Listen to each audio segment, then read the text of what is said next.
if I could summarize based on the questions that I asked, it sounds like Mexico is a much more lucrative cash flow opportunity. Yes. Than Canada will be and has been historically for probably the last 10, 15 years. Some people need cash flow more than they need something 25 years down the line, like as a nest egg. I would say that coming into this, I was worried that I was gonna walk out and be like, shit, I need to move to Mexico.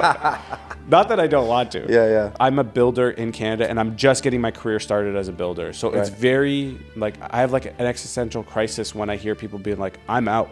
I'm leaving, but I'm starting to understand that just by talking to you a little bit more that like there's probably room for both. For sure. You need to have eyes wide open before you even invest in Canada. Be like, hey, by the way, what are you in this for? Are you in this for cash flow? Or are you in this for CapEx or like whatever it is?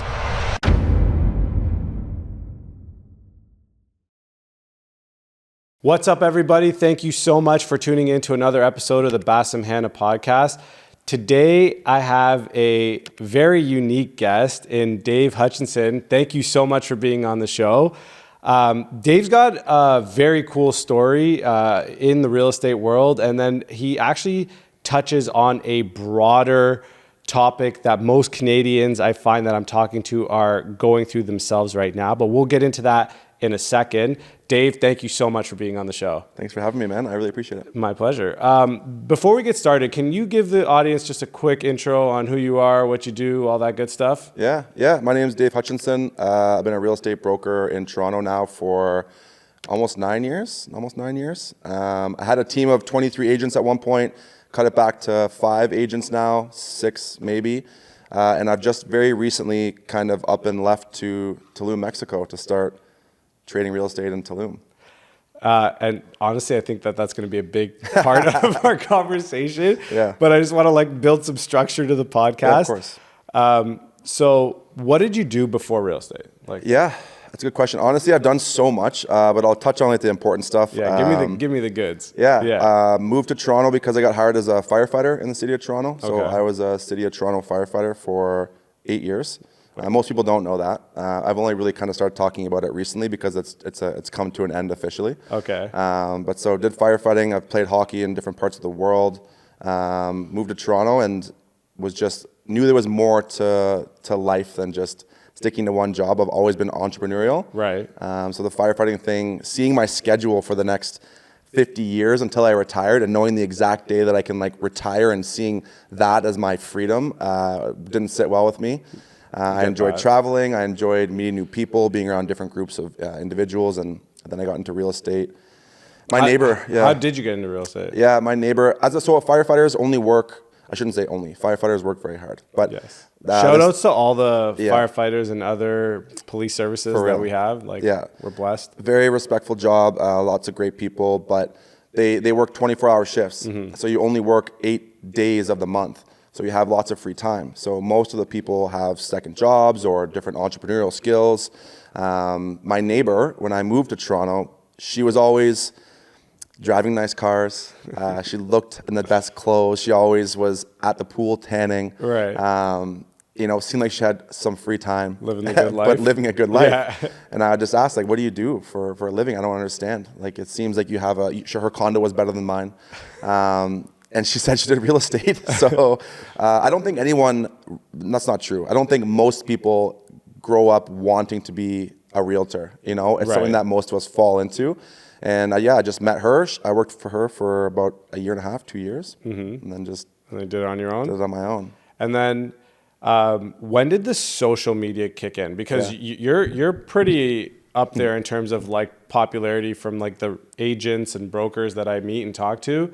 Like your social game is on point. You've got a very strong following. Yep. Like how did that all click in? It's a good question. We just talked about this yesterday too a lot. I think I had no social media. When I started real estate, for the first 2 years, I didn't have social media. I was super nervous. I wasn't a tech guy. I didn't come from any sort of background of business, but social media was very foreign to me. Right. And I honestly, it is luck, but it was calculated luck. I just really made sure to grow organically by just being myself online. And I got checked super early in my career. So how I grew was you know, when you see social media as a newer realtor, you're always looking up to different people. Right. You're looking up to Daniel Foch, Tom Story, you know, these guys that are super analytical, super number oriented. I'm not that guy, but I thought I had to be that guy. So I would try to put out these videos that were so scripted and analytical, and my close firefighter friends were like, buddy, like that's really hard to watch. You got to figure something else out here. Yeah. So then I just really said like, fuck it. Okay. I'm just going to be myself. And if that's going to deter people from working with me, then it is what it is. But I think, so be it, you know, and by like carefully growing my audience to very like-minded people, I was able to organically grow my audience of people that thought like me, acted like me. And then it brought more clients to me that were like-minded like myself. Which you could actually do business with. Which it worked out really well for me. Right. But again, it was complete fluke at the beginning. It was just, I just said, you know what? I'm going to document my journey. Right. I'm going to show my wins and my losses. And I think when I started doing social media, that's what kind of really started to boost it, was that I understood everyone online is always just posting the wins and how awesome their life is. But as a new realtor, there's a lot of struggles, a lot of confusion. And I was okay with posting that because I was confident enough that I didn't really care. Right. So, you know, I was already swearing on social media. I was wearing hats and Nikes to showings, you know, like, and that's how I grew, just strictly organically and just being genuine. I think people, you know, wanted to follow along the story. It probably doesn't help that you look the way you do as well. Like, legit, bro. I got like dude envy right now. I'm like sitting here, like, man, his eyes are so. I'm getting lost in his eyes. Yeah. I'm just painting the story for you. No kidding. And he's a firefighter. Holy shit. Yeah. Okay, so you get into the social. It does well. Yeah. Were you more of a pre-sales or a resale guy? No, resale. I've only done maybe 10 pre-con transactions max. Oh, really? Okay. Yeah, I worked for Brad Lamb for a little bit, which that's where I kind of did most of my sales because we were pushing Brad Lamb product. For sure. But I got into real estate like at the tail end of when pre-con was doing really well. You know, when I started, it was kind of when it was on par with resale. Right. The prices were on par, and I think that pre-con is more of geared towards investors for the most part. Totally. And I think I just grew with my sphere of people. I know a lot of realtors say like, well, I only work with this person. I only work with this type of person. I've just worked with the people that I've worked with, and it's grown with me. You know, as a new realtor, you start with rentals, then you get to first-time home buyers, and then you get to upsizers and downsizers, and it's like eventually now, I work with investors because of those people that have worked with me in the past that have worked their way up, right? But when I was new in real estate, I was working with mostly first-time home buyers, so it was more appealing for them and easier for them. You know, people want to touch and see and, you know, be inside of it. So also, if you're doing unless you're exclusively working with investors, like real estate is very much like a now business. Exactly. So if you're working with your sphere, first-time home buyers, like that makes a lot of sense. Okay, so you go through this. You're doing the real estate thing. You're killing it. You build up a team. Like, what's the motivation to like? Are you your own broker, or are you an agent under a brokerage? So I'm an agent at Sage Real Estate. But I'm a broker. Right. I grew my team. I kind of grew a team really rapidly. The last brokerage I was at was a rev share based model. Right. So we were incentivized to grow, your downline, I guess you could say. Yeah. Is that like EXP? EXP? It wasn't EXP. It was called Rare. Okay. Same kind of concept. Rare is rev share too? I didn't know that. Oh, okay. Yeah. Very cool. I just, no disrespect to any rev share model brokerage. For me, it just didn't work for me. You know, I had a good amount of people under me, and the dollar amount that I got paid for that versus the amount of effort that I had to give back, it just didn't calculate for me. And so most people don't have, like, to get back to that rev share model, like, it's different strokes for different folks in real estate, right? Because like I've had people from EXP, I've had the Remax crew, I've had the independents, I've had a pretty wide variety of agents and brokers on.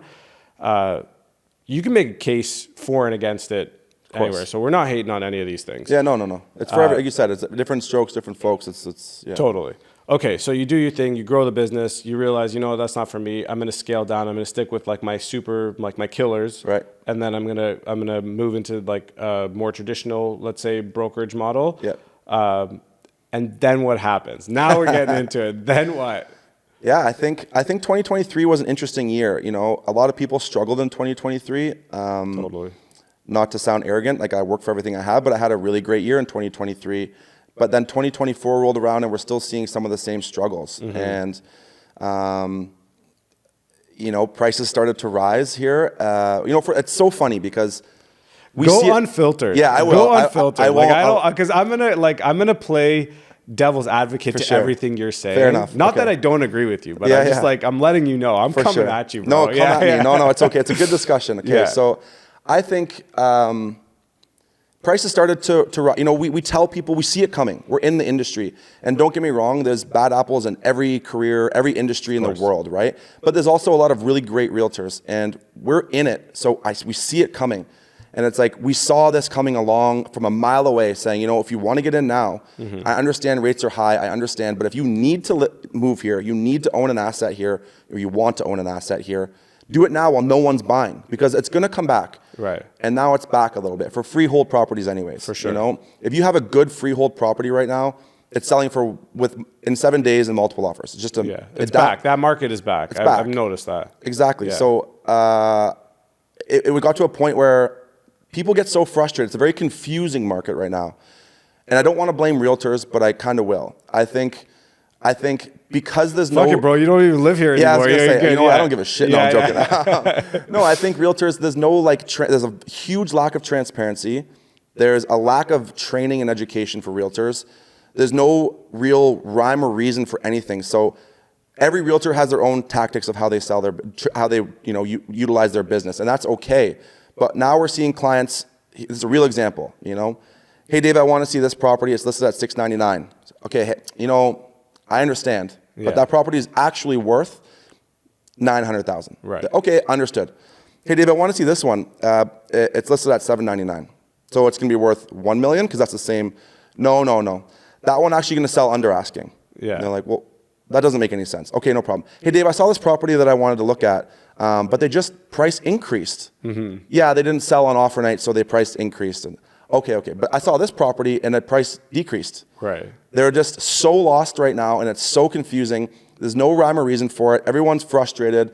The landlord-tenant board's broken. Oh, We'll don't steal my questions. Sorry, bro. I know we're going to get into that. Everything, it just led to me. I've worked hard for everything that I have, and you know, I didn't want to give. I've always loved real estate. I've really always loved real estate, and I think I just maybe gave up on the idea that my generation of people, just unfortunately, I don't think is going to be able to see the opportunities that our parents had in Canada. I think they're just investing opportunities are gone, and it is what it is. Okay, so let me tell you where I come from this, Yeah. because I think we're gonna get into like a bit of a meatier discussion, but Let's do it.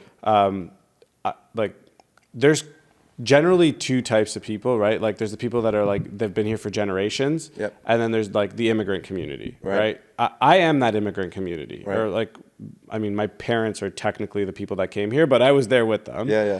And I've seen the struggle and I've watched them grow up, and knowing what I know about my country back home, which is Egypt, Right. like I hear what you're saying about the investment not being there. Right. But when I compare it to where we were coming from, I see that. And maybe this is for me, like the part that I'm struggling with is I might be afraid that you're right. Yeah. And I don't want to believe it. Like we've pot committed. We've been here for like 30 years. We like had to readjust, learn a new language, do blah, blah, blah, blah, blah, whatever. And thankfully I'm now at a position like I'm in the development business. Right. I need pre-con agents. I do like I'm on the other side of the like that real estate coin. And I see where you're coming from, that like there are not very clear opportunities as there once were. Like normally you bought a pre-con condo or you bought a building, you just did nothing, and then it went up by like 20% a year forever, which isn't sustainable because our incomes don't rise at the same price as our real estate does. Right. I guess the question then becomes like, what snapped? Like what snapped and why Tulum? Yeah. By the way, I'm dressed like this because I'm like, are you booking a flight after this? this? Yeah, like, I was like, yo, we're talking Mexico. I gotta wear my Mexico gear. What snapped? I took a trip to Tulum. and I saw the prices, I saw the architecture, I saw the Airbnb nightly rates, I saw the cap rates, I saw the cost of living, and I think for me, it seems so crazy. A lot of people think what I'm doing is crazy. It's not that crazy. You know, it's just, look, you're an investor. Yeah. When you make investments, there's risks in everything. There's risks in walking down the street. There was a risk in me driving to your house today, okay? But I put my seatbelt on, I mitigated that risk. When I'm walking across the street, I look both ways before I cross. That's me mitigating the risk. When I'm investing, there's risks in Canada as well. But the second you toss the word Mexico in there and people are like, oh my God, it's like, well, why? You know, and by mitigating, you can mitigate the risks by working with professionals, working with the seasoned developers, you know, researching property management companies. There's a lot of ways to mitigate the risks of investing in Mexico. And I just saw a huge opportunity in Mexico with the prices and nightly rates, and it's... Okay, let me take my bias away. Yeah. And I'm going to talk, I want to learn about this investment right now. Okay. What is the product? Let's start with the basics. Yeah. Okay. What is the product? Great question. If you're investing in Mexico, okay, Tulum was put on the map. Let's go back further. Yeah. Okay. Cancun. Cancun is an old city. It's concrete jungle. If you talk to 10 people, 9 have been to Cancun. Yeah. Right. Next, we have Playa del Carmen. Geographically next, and metaphorically next. Playa del Carmen used to be an old fishing town. Look at it now. Concrete jungle. Families live there. Tons of expats. Tons of nomads. Costco's there. Like Walmart's there. Okay. Next. Well, next geographically and metaphorically is Tulum. Tulum's only 15 years old, okay? Right. It really only got established during the pandemic because there was no pandemic there. It was incredible. I was there. No one wore masks. We were going to clubs. We were living normal life. It was the best. Right. Incredible. So Just rub it in. Don't worry about it. Yeah, so I love Canada. Let's preface it by I have saying children, and I was literally here wearing a mask. So yes, everyone and I got COVID. Right, and everyone's got their opinions on this stuff, and it's I'm pretty. No, I'm just kidding. You did it right. You did it right. And when I went there, everyone was buying studio and 1 bedrooms because the developers in Mexico, Tulum specifically, understood that this is a cash transaction. There isn't really financing. There are options, but it's complicated. Right. So they had a lot of foreign investors, Canadians, Americans, Europeans, buying studio and 1 bedroom condos because it was the easiest barrier of entry. 100K to 200K investment. People can do that a lot easier than villas that were starting at 300-400. Now, are these like what you're talking about? Are those like concrete builds or are they stick builds? No, concrete. So they're concrete. Yeah. Okay. Yeah. Because they have to deal with hurricane, right? Right. Yeah. They do. Okay. But it's a lot of like indoor, outdoor living. It's very cool. The developers are actually really conscious about like trying to keep the jungle as it is and try not to destroy. Like when they get sites ready, to an extent, obviously it's profitable. Talk to me in 20 years. Yeah. Of course. Trust me. The most hate I get is about gentrification, which I understand.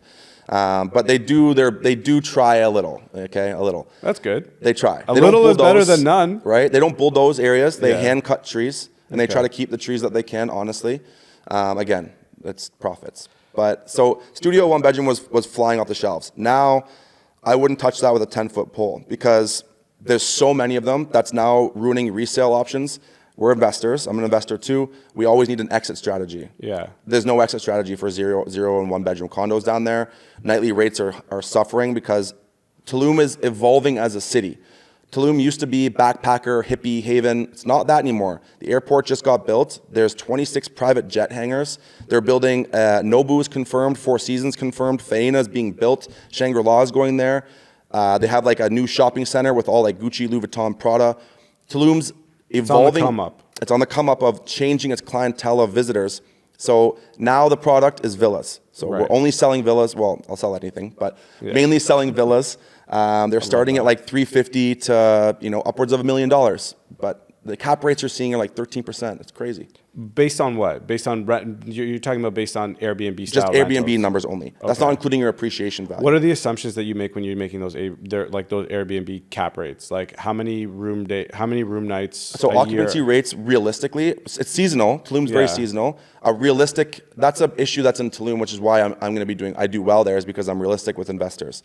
A lot of the local realtors, no disrespect, they're yes, you can do everything. Sure, everything is the best. I get that. So occupancy rate realistically on AirDNA is actually 40%, but the projects that I work with are typically higher, around 60% occupancy rate. So when you're underwriting, what are you putting as like your occupancy rate? 60. 60. Okay.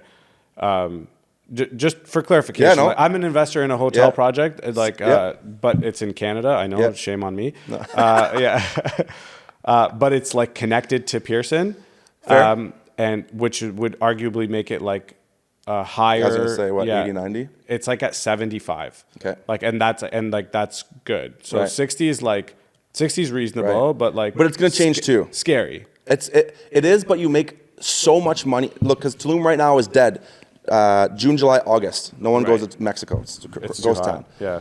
That is going to change though, because we've never look when people travel to Mexico, it's typically 7 days, 10 days max. But they go to Cancun because that's where the closest airport is. Maybe Playa. People that go away for 7 to 10 days don't want to take a 2.5-hour drive to go to some jungle on vibe. crappy roads. Right. Yeah. You know, it's not a thing. I've done to drive. It's not fun. No. So now you have the airport. So I think our slow season is going to slowly kind of dwindle that timeline. Like even right now, when we left, we just opened flights in the U.S. Typically, May is kind of slow too. We were out of the 46 villas that we have at our one project, there was 2 availabilities the weekend that we left. 2 villas available, renting at like $350 per night. Okay, so then my next question becomes: what's to stop what happened with the zeros and ones to the Villas? To the villas, because the villas, like it's just right. like natural progression, right? It's gonna go course. zeros and ones, then villas, then you're gonna get major hotels, which you just announced are coming. So like 4 or 5 years from now, Yeah. like, You're right. isn't that gonna be the thing? Probably. I think the only thing that's going to keep that from changing is that people are moving to Tulum for good. Like there's my area that I live in Tulum, it's only expats. There's not a single, like it's only people from Canada and US, and they're all working digitally remotely. So it's like, But then that switches the business model that you're talking about selling these people on. right, Right? for sure. Because if you're making, let's say 15, 20% a year, which is Yeah. the cap rate that you're talking Yeah. about, you need 7, 8 years of Course. consistent growth Yeah. to just break even, For sure. right? On You're your right. investment. So this thing has to be there for like 15, 20 years for you to start like actually seeing the juice from your investment. You're right. I just think like the clientele is changing. I think people are just going to start to flock there to live there. And like, look, long-term rent numbers are not low in Tulum. Like I'm in a small 1-bedroom because I went there on a whim and I paid $2,000. Like it's not A month. a month. Okay. It's not It's pretty Toronto. right. It's what Yeah, I mean. it's Like it's pretty not much Toronto, different than yeah. here. And the girl bought her condo for $200,000. Right. You know? But what's it worth now? Probably like $350. Okay. So it's got gone appreciation associated with it too. I think the biggest, like, you're right. I'm not going to deny that. Obviously, like, it's always going to change, but we can't predict where it's going to go. But I think there's only a handful right now of developers that are pumping out like high quality, like American built, Canadian built type properties, and those are the ones that are going to withstand time. Are they Canadian and American developers? builders, yeah. And they're just like they've also migrated down and they're doing their thing there. A lot of Americans, a lot of people from Texas. For sure. Yeah. My next question is about inflation. Yeah. What is the historical inflation between like the Mexican peso? Because ultimately, I know you're going to transact in USD. Yeah. But like your property is ultimately going to be pegged to the peso. You're right. Well, the Sorry, peso's bro, I didn't think you were ready no, for all these, eh? No, the peso is getting stronger right now. The peso is Yeah. getting stronger compared to the Canadian dollar. Yeah. But that's because the Canadian dollar is going down towards US, right? Right. It's a good question, man. Like, look, you got me. Like, that's a good one. I think. Okay, so let's talk. Let's transit. So Yeah. I get it. There is an investment case in Mexico. Yes. It is not perfect. No, that's the best way. Okay, to wrap it up, like not wrap it up, but No. Everyone thinks when I talk about Mexico, like, oh, it's great, you get these great numbers. Is it a get rich quick scheme? No, it's not. You're not going to get rich off your $200,000 condo. I can promise you that. You're not going to get rich off your $400,000 investment either. Is there opportunity there for you to get into the market and maybe have some sort of financial gain and some opportunities? Yes. Is there flaws in Mexico? Absolutely. Is there risks in Mexico? Of course. You know, like, but just from what I've seen personally, it's just an exciting opportunity, I think, for a lot of people. If I could summarize based on the questions that I asked, it sounds like Mexico is a much more lucrative cash flow opportunity. Yes. Than Canada will be and has been historically for probably the last 10, 15 years. Yep. I'm less convinced about the capital appreciation case. I agree 100%. When you especially when you factor in currency risk. Of course. But some people need cash flow more than they need Right. something 25 years down the line, Right. like as a nest egg. Yeah. I would say that coming into this, I was worried that I was going to walk out and be like, shit, I need to move to Mexico. Not that I don't want to. Yeah. But the thing, like, I'm a builder in Canada and I'm just getting my career started as a builder. So it's very, like, I have like an existential crisis when I hear people being like, I'm out. I'm leaving. But I'm starting to understand that just by talking to you a little bit more, that like, there's probably room for both. For sure. But I think we need to, like, you need to have eyes wide open before you even invest in Canada. Be like, hey, by the way, what are you in this for? Are you in this for cash flow? Or are you in this for CapEx or like whatever it is? So I really appreciate the fact that you were very open with that. Yeah. I want to move on to Canada. Okay. Right? Yeah. Because, excuse my French here, but like you're the prototypical white boy. Yeah, I know. Right? Like you like a hockey, firefighting, like blue-eyed, blonde hair, like dude, like you are the guy. I know. And you're leaving. Yeah. Right? Like that from a country perspective, like that has to be something that we are aware of. Yep. Right? And like, why are you leaving? Right. I think I can root it back to the pandemic. I feel like Canada has lost its common sense. I feel like everyone is so divided in this country. Everyone's so angry. Investments aside, don't get me wrong. There's, like you said, there's investment opportunities everywhere. It's how you look at it and what the perspective and what you're trying to get out of it. Yeah. Me personally, why I'm leaving, I just think Canada lost touch with reality. I think everyone is so angry. Everyone is so divided. Common sense lies in the middle. And everyone is so busy being either left or right, so opinionated, so angry. It's like you can't even have an opinion anymore. The way Canada's trending politically and the taxes and the quality of life, it's just, I think a lot of people are just upset and angry, and that gets into you, and I can't help but scroll social media and be angry. And I try not to. I really do, But it is. It's a state. It's like a reflection of the state of affairs of the country. This is a tough one. Like,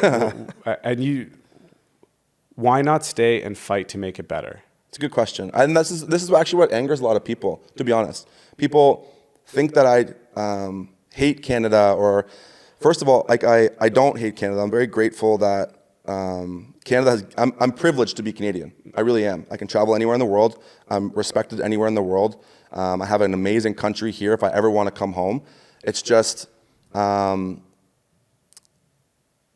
don't hate Canada. I didn't say you did. I know. Yeah. I know people are going to come for me. I think, look, my quality of life is so much better in Mexico. I love the sun. I don't have to pay $10 for a coffee. I can go for a dinner and it costs me $20, not $300. Right. My house costs me $400,000. I have a 5-bedroom, 5-bathroom home with 2 pools. I live on the beach, kinda. Yeah. I don't have to worry about how cool my car is. I don't got to put on my Rolex every day to try to like live this lifestyle of showing everybody how wealthy I am. The wealthiest people down there are the most minimalistic people I know. And the simplistic, I think Toronto consumes people. Toronto is a very consuming, toxic city. Yes. And sometimes. Yes. And it's just nice to sometimes see the other side of it where it's like a bit more calm and peaceful. Okay, number one, like I don't think there's a wrong answer to that. Yeah. And your choices are your own, and the fact that the country can't retain its talent that it breeds is I hope to God that whoever the politicians that run this country and beyond the politicians, like the people that run the politicians see this conversation and they're like, shit, like this might be the beginning of a much bigger problem. You're not the first person or the last person that's going to move to Mexico. If I would be lying to you if I didn't tell you that my wife and I on a monthly basis talk about selling everything and leaving. I know. Right? Like it is really hard to make the case to stay. And I don't fault you for it. And I also commend the fact that you're taking a massive entrepreneurial risk. Big time. Right? And you're putting your reputation on the line. You're moving your family. That's I commend that as a person. Yeah. Right? I'm just thinking, I'm like, you're my Canadian brother. Yeah, I know. And I'm just like, shit, bro, we're losing a good one. I know. Yeah, no, I get this all the time. I just think, like you said, look, I'm not like some economical Daniel Foch, but unfortunately I do read the articles, and I'm aware of what's happening with the taxes and, the cost of living and all these things. And yeah, man, I don't think everyone should just up and leave, and I don't think you need to exile Canada. It's just, for me personally, for a better quality of life, for more opportunities, investments in real estate aside, Mexico, I honestly feel, is like the land of opportunity, because it's like rewinding the clock, they're very far. Let me rephrase that. In Tulum specifically, whenever I say Mexico, all the locals get really pissed at me. Yeah. Also, Tulum, Mexico City is bumping. Right. Like Mexico City is like Toronto. 10x Toronto. Exactly. So let me rephrase. Most populated per Right. density. Exactly. It's the most populated area in the world. It's a very high tech city. Yeah. It's very on it. Tulum specifically is a very land of opportunity, because there's just so many flaws within that whole community. We're literally like, the vision that I see for myself is like, I'm selling and building a city from nothing. Like, it's brand new. Yeah. And I'm a part of building such a cool city and being behind that and like helping develop. And there's just like, the roads aren't paved, man. Right. There's no lights there's fucking no lights. There's no street lights. There's no street lights. Yeah. There's one stoplight. It's a mess. You go to restaurants, they're using like pen and paper, or like, it's just, it's chaos, and there's so many opportunities. There's beauty in that. It's the best. Yeah, I love that. Like, as you described that, I'm like, that resonates with me. I'll tell you why. Like, I don't know if you know this about me, but like, I did a stint in cannabis. Cool. Very Yeah, I like, didn't know, yeah. from 2014, right when it was about to get legalized, till like it probably like popped off. Right. I felt the same way about cannabis as you're describing Mexico right now. I'm just like, it's like I know the blueprint. Yeah. I've been through it before. Right. But this is a whole new canvas to paint Right. on. Right. Right. So to anybody that's entrepreneurial or wants a big change in their life, Right. like, by all means, like, I don't want people to like, for real, I don't want people to walk away from this conversation being like, Dave's bailing. That's not the case. Yeah. I think that the bigger argument needs to be like, what's so broken in our system that needs fixing? And that's kind of how I want to like kind of end off the conversation. Is like, there's one question I'm going to ask you, which you already know about, and I ask to all my guests. But it's like a microcosm of like what is fundamentally wrong with this country. Right. If there's anything wrong, or things that we could probably try to fix. What is your view on the Residential Tenancy Act? I started my whole career in real estate helping tenants. It's how I built my business, as being a rental agent, because there was no other way for me to see the success that I did by starting off like that. So I feel for a lot of the tenants, but as I've progressed in my career, I now work with mostly investors. Right. And I see both sides. The Residential Tenancy Act is so broken from both sides. And I'm an investor myself. I'm a landlord myself. The issue is they need to fix like this lack of transparency in general, because I think majority of tenants think that landlords are rich, slime bags, if you don't pay me my rent, it's going to hurt, you know? But they have that misconception that all landlords are super wealthy, greedy, and it's not the case. And don't get me wrong, there are bad landlords. There's just as many bad tenants. It's like, the solution, I don't know, but I know that it's very broken, and probably, like we talk about leaving Canada, it's just a compiling. When I'm in Mexico, I feel like the government right now is just handing me softballs, because I'm over here in Mexico, and everyone's just getting madder and madder and madder. More taxes, more this, more crazy, bro. Like, I'm starting to I'm about to launch a condo in September. Okay. Right. And I have weekly meetings with my sales and marketing team, and they're just like, the market is dead. You know, like we can like, things are moving, but they're moving at a snail's pace. Like, we're selling 20% of the condos that we sold, pre-construction condos that we sold in 21, 22. Right. Right. And so like, how we get that back? Well, like, okay, well, like, what's the deal we're offering? Like, I ask as an investor, I'm like, what's the deal we can give these people? Right. And it's just like, you know, I don't know, free parking. I'm like, what's free parking going to do for you, bro? Like, how much cash flow is your parking spot going to make? I know. I will tell you that I don't have the choice to leave, and that's the truth. My kids are in school. There's good schools in Mexico. Don't tempt me, Dave. Yeah. But like for better or worse, my family's here, like all that stuff. And I have like, I'm more rooted. Yeah. I also like, my wife and I just finished building a house, and like we would like to enjoy it before we sell it. Of course. What I've kind of just taken like the opposite side of the same coin. I'm like, I do think that there's a lot of things that are wrong and broken inside the Canadian system, both economically and politically. Right. But, you know, I'm probably 10 years away from even considering running for politics, if I ever do. But what I can do is, as a businessman, I'm like, okay, I feel the pain points of the people that I'm working with. Right. And I happen to be in a position where I am the developer, and I can change the economics of my project, right, so that now investors have something to actually want to be in, right, versus like, I hope to God the market comes back when interest rates drop and blah, blah, blah. The alternative, and very seriously considered all the time, is what you're doing, right, which is like, the most powerful message you can send that something is broken is by taking action. Right. And I think that's the better way and the better light to put what you're doing in. Yeah. You're saying, hey man, I don't necessarily want to leave. Like, everybody wants a vacation and living in the sun and all that, but like, there's some bigger problems that I can't fix. Right. Yeah. I think, look, I mean, just like I get a lot of heat for it because people think it's like I'm dragging their hand and forcing them to come to Mexico with me. It's like, you know, I just have seen, for me personally, and I think a lot of people are in the same boat as me. It's like, I can't purchase an investment right now. As an investor, I don't know what I'd be able to purchase here that would be cash flow enough. Yes, I think long play, of course. Yeah. But for me, it's like from what I see, I think right now the only investment vehicle that makes sense is like multifamily, right? You know, buying a house, turning it into multiple units. But the problem is that's going to sell for 1.2, and you're going to have to put in, you know, $200-300 capex into it. Yeah. So now you're looking at a $500,000 you know, down investment. And tons of risk. The landlord-tenant board's broken, so you have that risk as itself. And then you also have to figure out that that's probably only going to net you, what, $500 a month? I know we're not thinking long-term.